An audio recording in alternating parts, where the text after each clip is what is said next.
तो भविष्य मालिका साहित्य में लिखा है कि युग परिवर्तन में 1.5 लाख भक्तों की बहुत अहम भूमिका होने जा रही है। इनमें से 12,108 ऐसे भक्त होंगे जो कि जब तक एक स्थान पर एकत्र नहीं होंगे तब तक भगवान की लीला आरंभ नहीं होने वाली है। इनमें से 3,000 भक्त ऐसे हैं जो स्वयं सिद्ध हैं और 108 भक्त ऐसे हैं जो स्वयं प्रभु के रूप ही होंगे। इससे आगे की संख्या के बारे में अभी कुछ बताया नहीं गया है।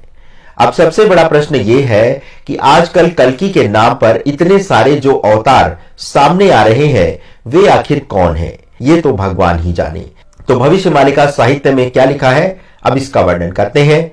उसमें लिखा है, भगवान के भक्तों का एकत्रीकरण का कार्य 2019 से ही आरंभ हो चुका है, जो कि चैत्र शुक्ल पक्ष दशमी गुरुवार अर्थात 18 अप्रैल 2024 तक पूर्ण हो जाएगा।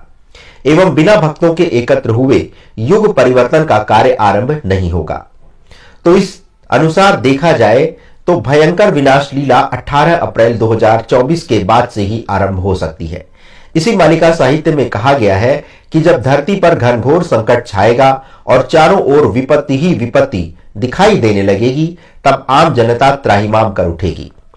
ये ऐसा समय होगा जब सामान्य जन से लेकर भगवान के भक्तों को भी ये लगने लगेगा कि अब किसी भी पल जीवन समाप्त हो सकता है।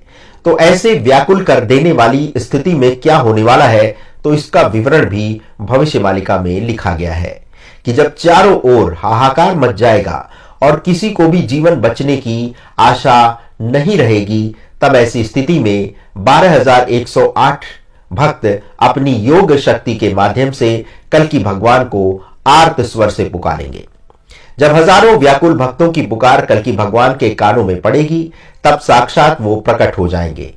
अब सबसे बड़ा प्रश्न ये है कि आखिर इतना कोलाहल पैदा करने वाली कौन सी स्थिति हो सकती है जिसमें किसी को भी अपना जीवन बचने की आशा ना दिखे?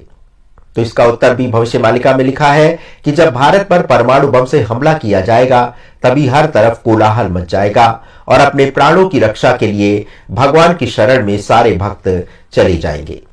वैसे भगवान के प्रकट होने की ये एक स्थिति तो व्यक्त की गई है, किंतु ये सुनिश्चित नहीं किया जा सकता कि भगवान इसी कालखंड में प्रकट हो जाएंगे।